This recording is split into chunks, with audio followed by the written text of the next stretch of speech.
So, Karen, it's for me really quite a privilege and meaningful to be able to open this space for conversation with you. You've been an important teacher to me, and I think I learned something from every conversation that we have.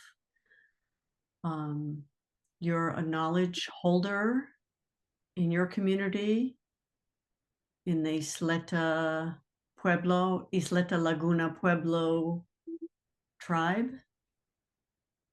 and also a teacher with a deep Buddhist practice. And so being able to speak with you in this field where both of those sources of knowledge are able to speak through you or with you is really quite remarkable for me. And I think for a lot of people who will be listening to us. And I want to just start by asking you a little bit about your own trajectory as a holder of both of these sources of knowledge.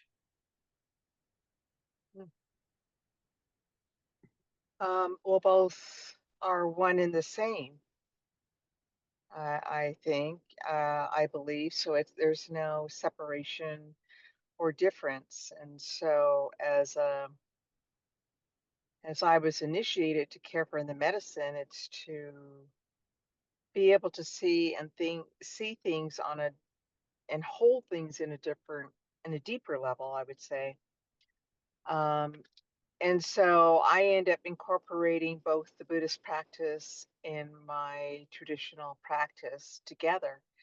And it seemed to be at the same time when those two came together in 1997, both the going into a deeper practice with the Buddhist practice and going on meditation retreats. And luckily, I had Joseph Goldstein, Sharon Salzberg to really help me integrate those teachings and talking to my family and the community. What does it mean about the Buddhist practice? Because I had to get permission on that end too. We just don't jump into a Buddhist practice just because of our own personal desires. When you take on the medicine, you have to look at how it encompasses and includes all. And with the traditional medicine, I didn't give my own permission for that. I end up ignoring it, and then my medicine mother ended up asking permission from my parents for that obligation. And it's a lifetime obligation, so is a Buddhist practice. So it all came together. So, all in all, I was granted permission and given permission by my parents. And and also, it wasn't just me um, saying, "Hey, I want this," or I choose to do this. It all came together to where I felt like I had to do it. Mhm. And I wonder if you could situate us a little bit in that process of being a holder of medicine in a tradition, being having that wisdom and all the responsibility that's implied by holding a source of wisdom, how it was that your Buddhist practice integrated or related or sat together with that knowledge.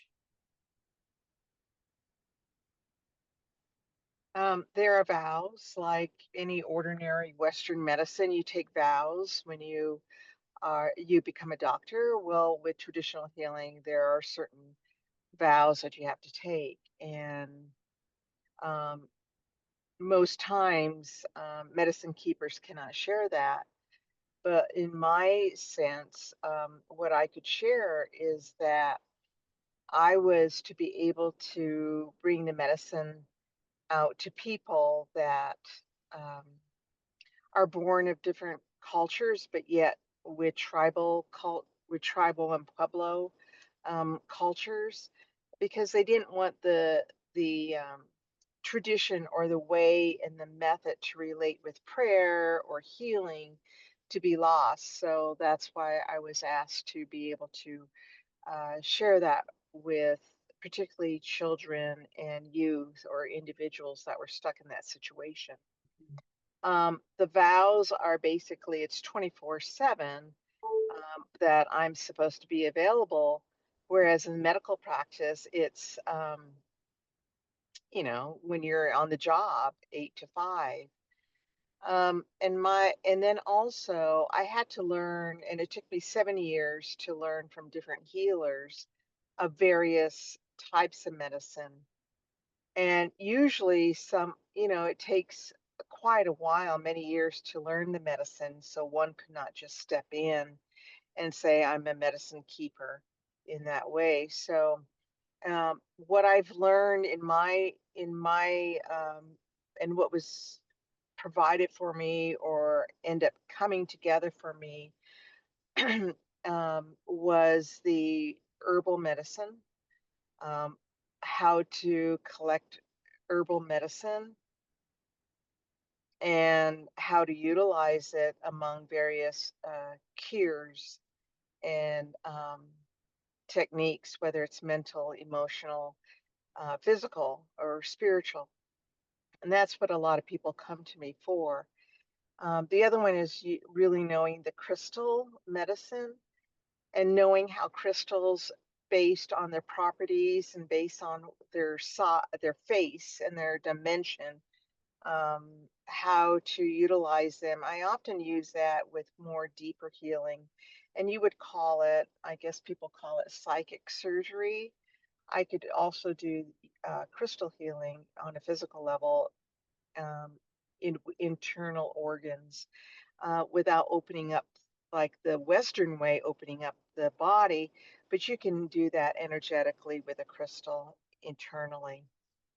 I also was taught to use flower remedies, and that's different than plant medicine because of the geometric designs. And I think in in utilizing Buddhist practice, that came more clear when I was meditating more intensely. So being able to see on a energetic level about the geometric spaces and designs that a natural environment or stars or earth, sand, various trees or plants hold, the intelligence they hold, and being able to see it in various circumstances. Um, when that was given, I was lucky to have guidance with Joseph Goldstein, but then yet I had guidance also on the other end with my medicine father and also my medicine mothers. And luckily I had, my main initiator medicine mother who was from Acoma Pueblo, but also I had other medicine elder mothers that took me on that were Dene, and my medicine father that took me on was Lakota and also Dene. So I came in with a wide variety of knowledge in how to utilize this. It was the Buddhist practice to be able to train me to quiet my mind. And so I already had an altar, but with the Buddhist practice, it gave me more of a structure how to uh, develop a space, how to enter and leave, although we're taught that already early on in our tribal tradition with meditation, how to care for your body and mind. That was already given to me when I was such a young girl by my grandparents. But I think the Buddhist practice made it more in a structure. Um, what the traditional practice does is allows you, in my sense, in the tribal tradition, is allows you to understand the various levels of that meditation practice. Um, and and it's more of a, I guess, more of a widely threshold, but yet very narrowed and centered. So putting those two together allows me to um, understand both spaces where people and individuals come from, whether they're in an illness perspective or a disorientation perspective, or just holding a container for people. And that's how I designed some of my retreats in that way. You mentioned the intelligence of trees, and the conversations that we've had prior to today, especially around the retreat that Adam Lobel, you and I are co-facilitating on Buddhist animisms, um, based on reflections that you shared in those conversations, we're anchoring ourselves in the notion of opening channels to the natural world, to the land, and to natural spirits. And I wonder if you could talk about what this entails. Hmm. I understand in the Buddhist practice, if you sit, yourself becomes a center. But in the with the source of the medicine of the tribal medicine, which I have obtained and come through and utilized both traditions, I've understand that the trees are all beings that Mother Earth nourishes and provides. They have such a special intelligence, a uniqueness that goes beyond the human consciousness. And it's strange because one needs to be very aware and knowing that intelligence and being open for it, right? So that involves a very concentrated space. And one has to really know beforehand an ego state of where you come from, and also knowledge state, because that ego can be interpreted as like, oh, that's my knowledge state. And you have to learn how to let go of that in order to build the relations with the trees or the plants or the flowers or the waters, so that they can then start talking on another level that one would be able to be receptive to. So one has to understand the time of days. You know, what is the essence and um, what is in the morning due time, and that was one of the protocols. I had to get up early in the morning before sunrise, because that's a special time of day in where there is communion of plant nature, of the water nature. And yet there are certain times of when the body, human body, would be most receptive. There are times of the day when, in the moon cycle, when there is special messages given to the plant medicine, to the roots, to the waters, than any ordinary season or any ordinary time, a cycle of the moon. And so we already know that the ocean relates to that, right? There is a lot of movement with the waters at that time, depending on the full moon or the new moon. Um, but what I've learned with both practices, one must be aware again of the ego. One must be aware as to how much knowledge of both sides need to be obtained. So you're always reading, you're always becoming more aware. And you use those knowledge as tools, not to become part of your ego, but to become part of that knowledge system within you that could vibrate the cells that can become awakened. The other thing is that, which I find important, is that making sure the heart space is open. And I find in the Buddhist practice, people don't often check their heart space. They sit and they assume that just breathing in, breathing out, and being aware, yes, that's an entry. But what is the obligation in our space to carry that particularly when we're working with our Mother Earth in the plant nature. We have to meet it. We're obligated to become awakened and aware at that moment. So that's why there have been simple steps.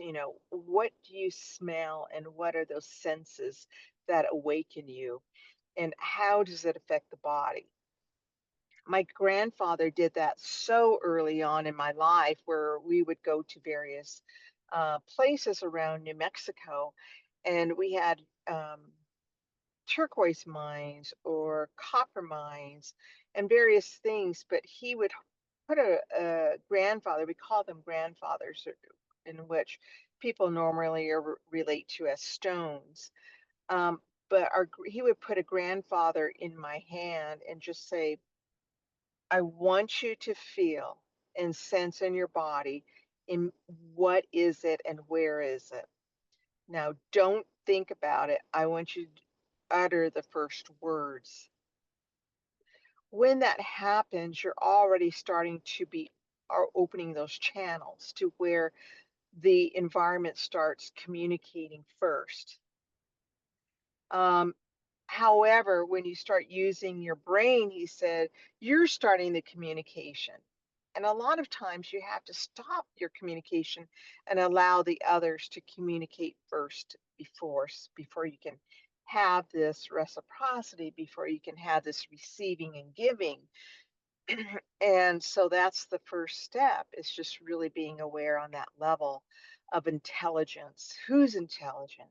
And a lot of times we need to let go of our own, but yet awakening the intelligence of awareness within ourselves. So that's where I'm coming from. Mm.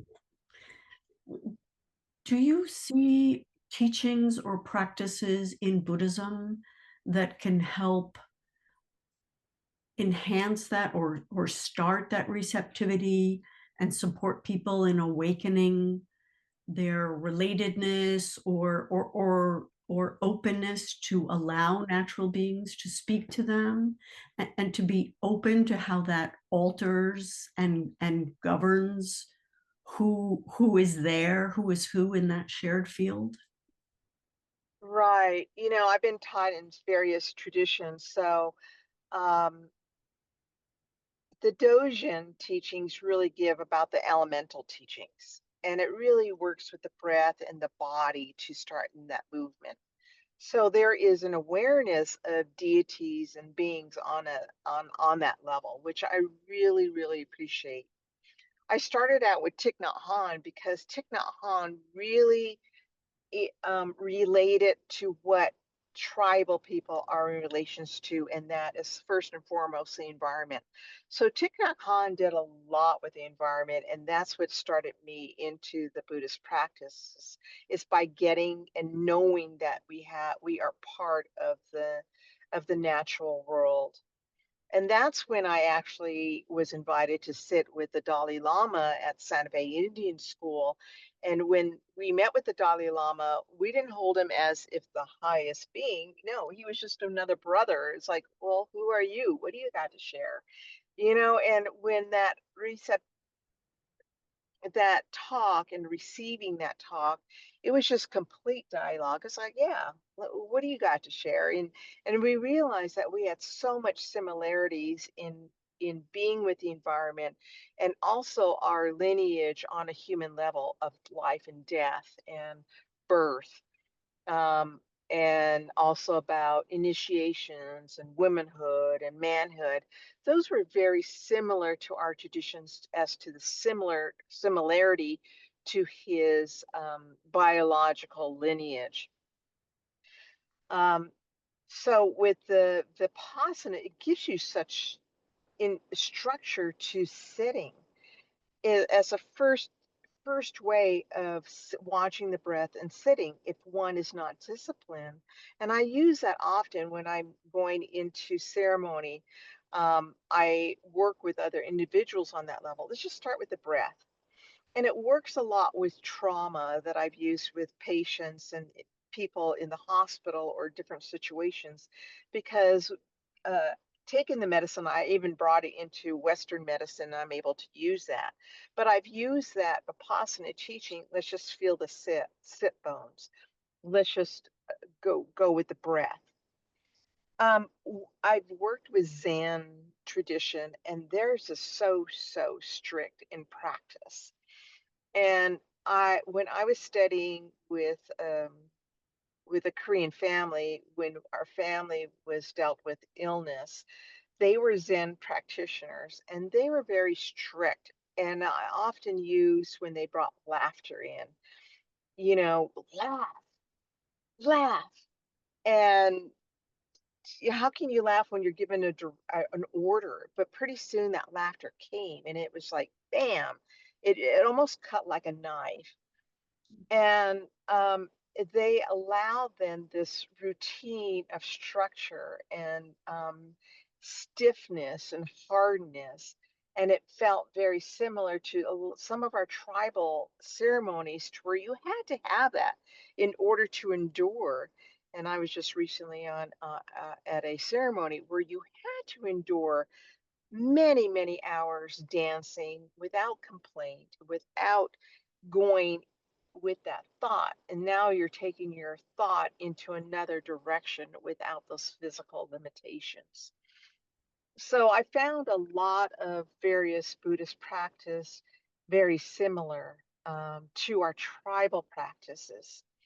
Um, long time ago, our elders would go into seclusion and isolation. Well, that's what happened deep in, with in a deeper Buddhist practice with Nepal and Tibet, where they go into caves. Well, that's not foreign to us. It's very similar. So there's a blend in everything, and you see the blend of sitting on cushions. Well, we do have cushions as well. That wasn't foreign to me. It was foreign to me about so many cushions, and yet, and we have altars. That wasn't foreign to us. We have altars, but yet we have different things placed on our altars. One thing in Buddhist communities is they don't recognize direction and elements as being part of that retreat, whereas in tribal we do. We recognize those as part of our own ceremonies and retreat. So that's where those various traditions come in. So, talking about ceremony or rituals in a Buddhist context, I think often we recognize that they can open up other states or levels of consciousness. I wonder if you see that opening or those states of consciousness as connected with our ability to encounter non-human intelligence or be more open to the presence of the land or natural spirits around us. All beings have the capability. All beings. I mean, I have a 4-year-old grandson, and I encourage it.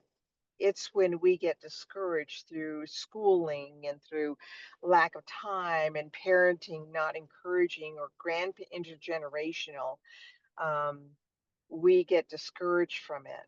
So we all have that ability. Unfortunately, through the trainings of various practices, it's we have a tendency to only fulfill that practice, and sometimes that can limit us in fulfilling and following those strict practices. So if we allow them to unfold sometimes in a natural sense, that would be wonderful. And one way would be, why aren't we eating in seasons? That is Mother Nature's practice, following seasonal eating. So right now we're in the fire of the harvest, right? The fire. And so our practices should be with not only with foods, of eating fiery foods or foods that we could digest easily with a lot of activity, and we're using activity because we can be outside with physical activity, running, walking, gardening, biking, cleaning our outdoors. And then also in our mind as well.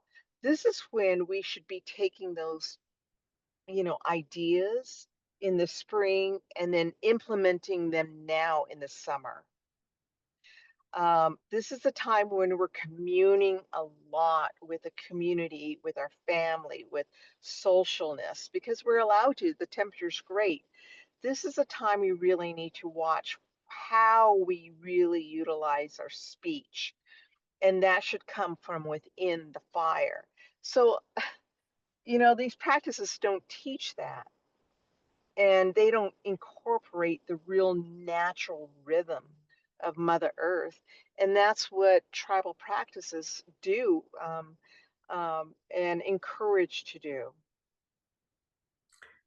So I know that you're a healer in your community, and working with the elements is an important part of your medicine and our relationship to them. Could you talk about ways for people who have a Buddhist practice to identify and to start to order our lives more around the presence or awareness of elements? It's I want to say it where it said on a deeper meaning, and not necessarily where it's like, oh yeah, it's a bullet point, you fought, 1 2 3. And so that's a difference between Western thinking and versus the spiritual thought. Because I often get this messages on a spiritual message, and it's saying I got to be careful about how I present this, so that's not taken to where it's like, oh yeah, I do A through Z and I'm fine. You know what I mean? So if it was taught in a retreat and the situation was set up to introduce the elements, then it would be proper, because then we have those elements available. What I want to say is that different traditions believe in different elements. Now, in my elements, what I'm talking about are the fire, air, water, and earth, those four elements. And I utilize those four elements in healing the body or the mind. Those are the only elements I look at.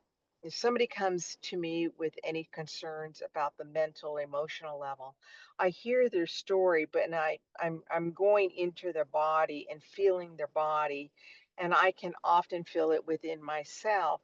But I'm looking at which element is lacking, which element is most, unbalanced, which element needs to be introduced back again, or which element needs to be, slowed down a bit, and how can they utilize those four elements to promote balance in their body. Um, and it depends on age too. How old are they? Are they able to carry those elements in their container right now in their age? Or are they very active to where the elements will be imbalanced already? What's their home situation? What's their community situation? Um, how do they carry themselves? And what is in the home themselves, that will decrease the elements frequency and utilization? Are they using toxins in the home, cleaning agents on their body, in their clothing? um, all those things affect the elements, so it's hard to describe what you're asking for with a greater respect, and I Mhm. hope one would understand. Absolutely. You've pointed out also in other conversations that we've had that sometimes cultural knowledges can be helpful to open channels to the land, to the elements, to natural spirits, and sometimes they can keep us stuck listening to human voices. Could you say more about this? Now we're talking on plant nature, we're not talking on the human level. Because on the human level, I would just want to make sure it's very clear there is cultural appropriation. And as tribal people, we've been very affected by the disadvantages of expressing too much or people taking too much and then utilizing inappropriately. But when you're talking about it from the plant nature, there is an appropriation where it needs to be reversed, where we often discredit or often imbalance with nature. And so, it's little as taking and receiving. Do Um, you just broke up for a second? Could you just okay. say that again? Yeah, so I'm sorry. There is, go back to the question because I want to make sure I address on the plant nature. Mm. So, for you mentioned in a previous conversation that when we're looking to acknowledge our relatedness to non-human kin, it can be helpful sometimes to use cultural knowledges to do that. And sometimes we can end up stuck Yeah, listening to human voices. And I right. wonder if you could say more about that. It's all of us have come from a cultural and tradition. If you just go back, because if you go back to the seven generations, the cells resonate, and everybody has gone back. If they've gone back seven generations, they have been a relationship with Mother Earth, their own practices and their own way. Some way, somehow, they had to relate to Mother Earth, and they had to make sure that the wind, the water, Mother Earth grew, produced, and also the sun. I mean, people were affected by the sun being so powerful, and some weren't. So I think if we all go back to our own culture and instead of borrowing so much from others, where it becomes unknown it deeply. I'm talking deeply internally on the cellular connection because that's the spark that starts relating deeply internally knowing because those trees have been here for hundreds of years. So has Mother Earth beyond that, thousands of years. And although the people may not survive, Mother Earth always survives and they always have that memory with it. So it's best culture you can start off with your practice and know your practice, how you relate to Mother Earth. If you're going to borrow another culture, identify why you are borrowing it and asking permission for borrowing that culture.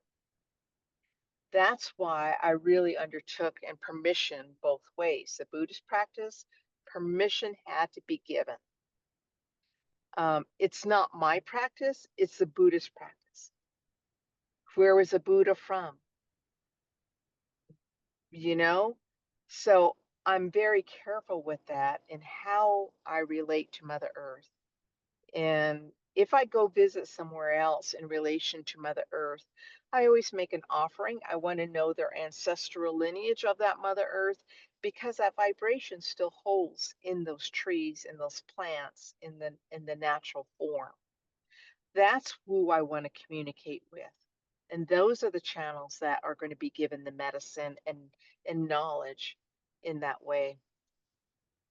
Um, People find back here in the Southwest, the land of enchantment, many things become challenged if they're not open consciously, connectedly, or yet there has been deep, deep healing that happens. And it happens to those that really, are aware of who the ancestrals are, where that knowledge comes from, and then it just starts flowing on a deeper level.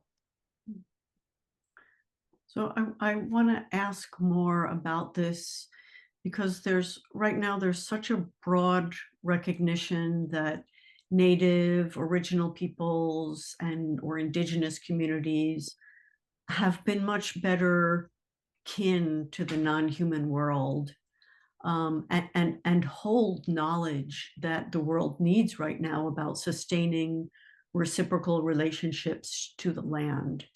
And so there's starting to be some awareness of that, and it's a moment in which we can see in many senses a broad turn to the indigenous. And as you're pointing out, we also see a great deal of appropriation of such knowledge and have seen it for a long time. Could you talk about what right relationship looks like with those sources of knowledge? What does a respectful or right relationship with cultural knowledges look like? Mhm. We're going to be writing about it, and we had a paper and discussion about that, about allyship, and what does that mean?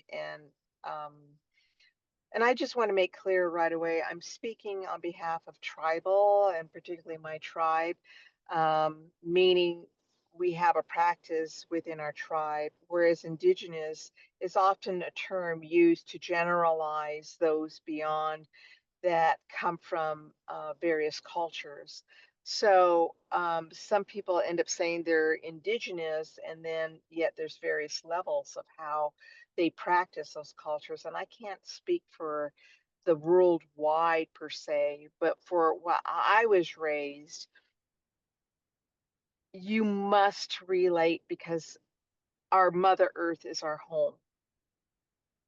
And we treat our four walls, our home, with such respect.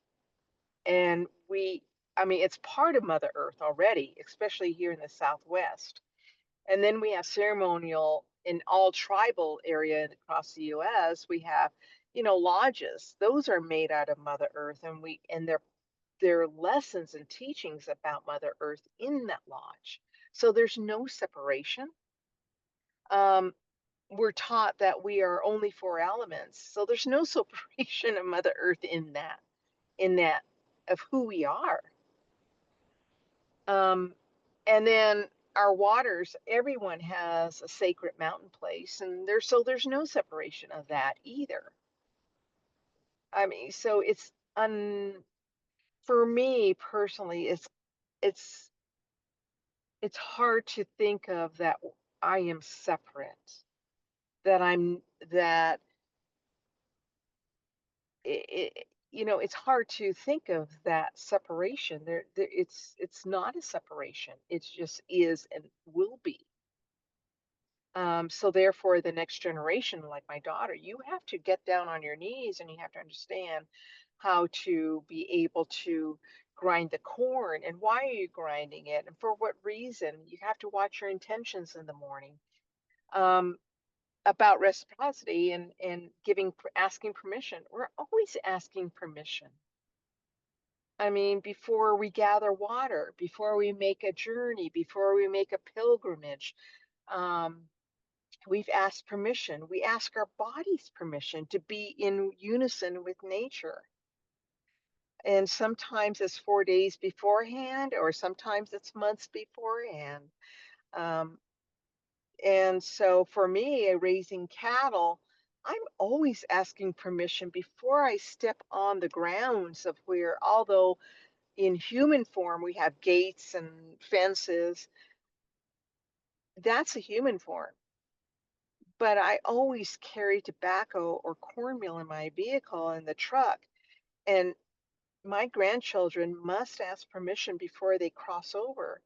It's like you have to have permission in order to be with the land. You have to have permission in order to be with the animals.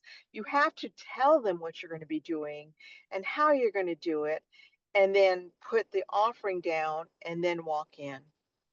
When you leave, you go back and say, thank you, thank you. And whatever you see, whether there is rain that has been touched, water that is in the trough, you go up to it purposely and say, thank you so, so much.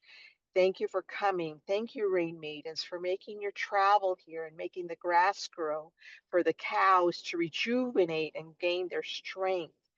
And then you sit there and talk with the cows and say, I'm here. I'm here to take care of you. How are you doing? Can I see you? Are you injured? Is there something I need to know?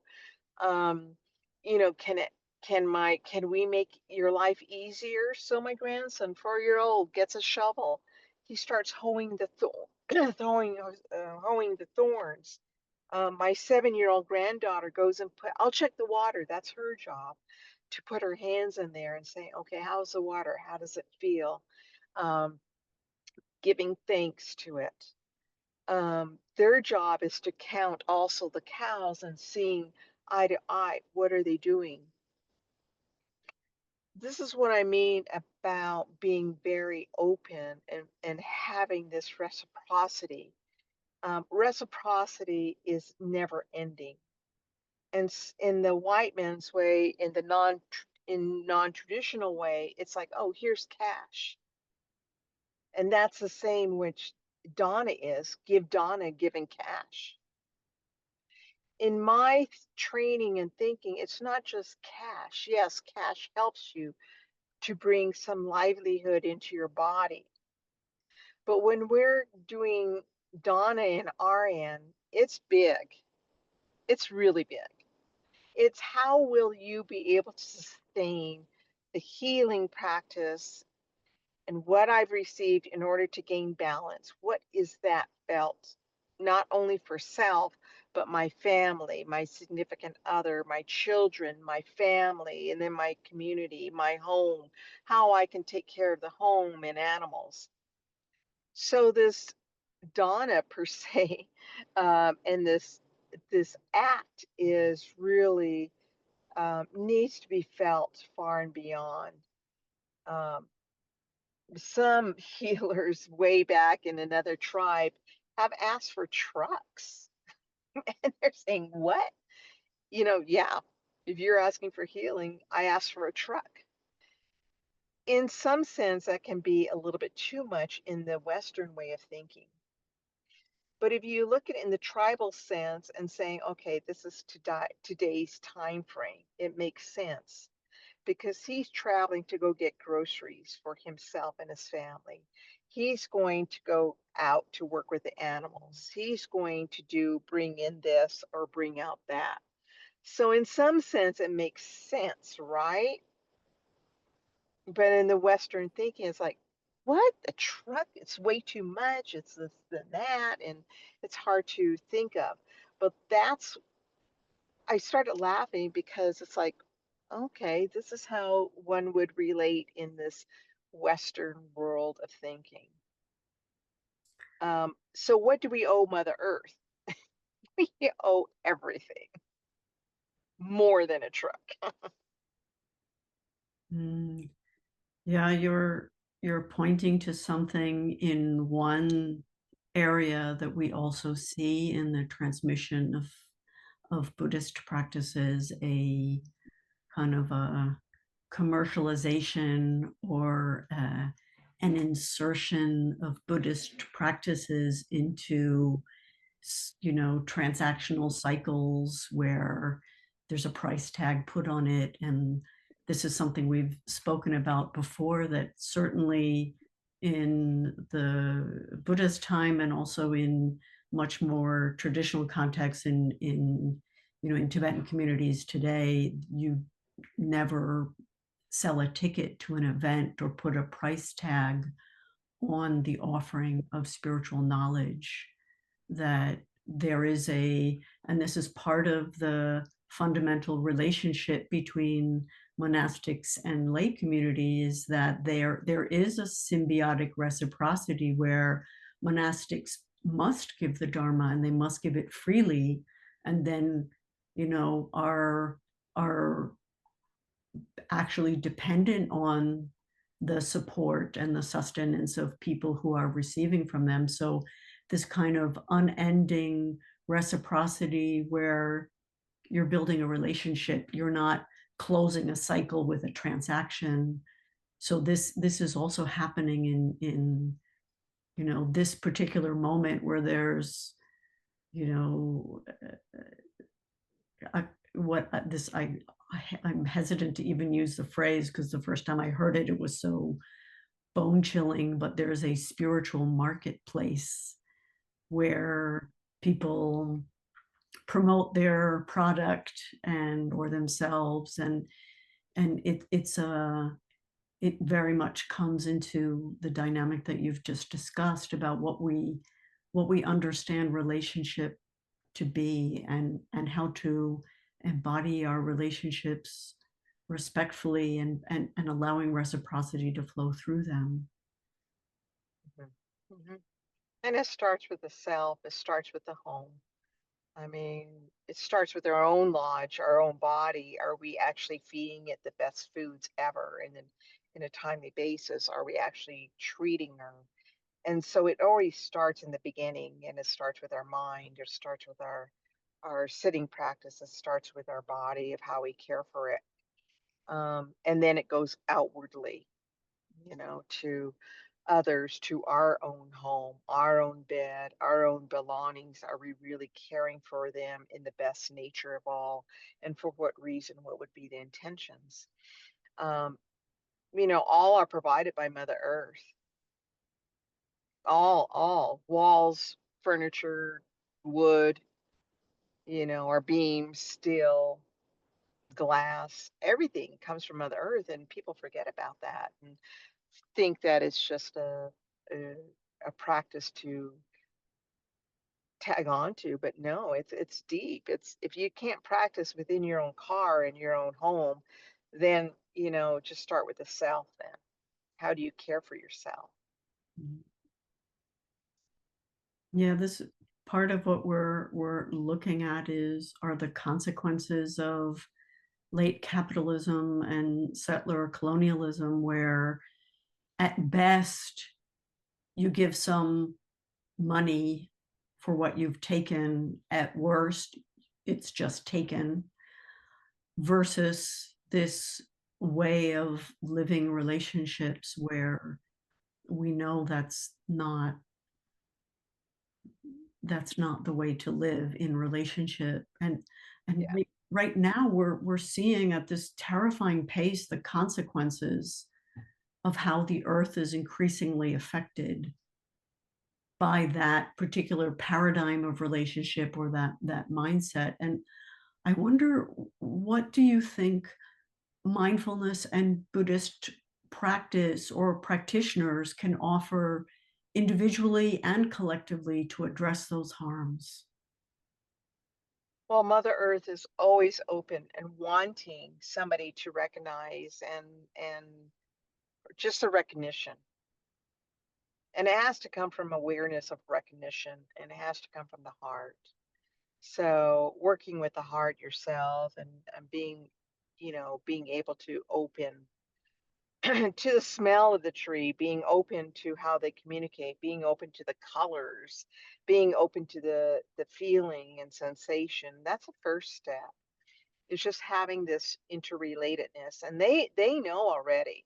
I mean, even animals know already. I mean, people have dogs, and they can relate to dogs in that way, but it's a chain reaction that happens, and just that simple thought can go really deep and really far and penetrate it even across Mother Earth onto the other side of it. So being very careful intentionally about the thoughts and what you're thinking and how you're thinking, what you're saying and how you're saying on a normal basis. But uh, because those intentions are picked up, we're not separate from Mother Earth. It's that vibration's always there. Whether we think we're not talking to it or not, we're still talking to it. We're inseparable. I wonder if you could share any final thoughts that might reach people through these air vibrations that we're putting out in maybe in urban spaces like Mexico City or Buenos Aires, where people feel this longing and yet are surrounded by cement that makes it hard to fully live those relationships, and yet they're there. Do you have any reflections that you could share with them? Well, one is the ancestral knowledge, being aware that they do have ancestral knowledge. Everyone does. They just need to be aware of their own ancestral knowledge and just start bringing it out and saying and have them in front of them. You're sitting in a meditative state, but have your ancestrals in front of you and before you and say, we are going to work with Mother Earth. Help me relate with Mother Earth. As I hold this container of water, I'm going to put my breath on you and saying how delicate and special you are. I'm going to place a little bit on our Mother Earth, my home or my body, and I'm going to take you in, knowing you came from our Father Sun, traveled all the way down into Mother Earth, and I mean, made the longest travel just to be in this container. And then also, some way, somehow, just by that first breath outside, just give an appreciation because that breath came from trees. It came from the water. It came from the seas. It came from the animals that touched our land before us. It is a collective. And we just need to stop and think before we talk that every word we're taking it in breath. And we're going to deliver it outwardly. What would want to be delivered outwardly? And that's why I was asked to go out first thing in the morning before the sunrise. What would be my first offering? By smelling that sweetness of that air and then putting it back out. We often forget about that during conversations. We often forget about, and a lot of times our ideas are the first thought that comes out. We need to really look at that. Are they our ideas? Why and who am I speaking to? And if we learn to speak to ourselves first, I love you. I'm going to calm myself down. I appreciate you. I'm going to be kind to you. I'm listening to you. That's the first thing of bringing awareness within yourself. And then you can go outside. I love you. I feel you. I want to be kind to you. How can I help you? Then we're putting those two together with Mother Earth. But we got to understand ourselves first. And then that message to the others.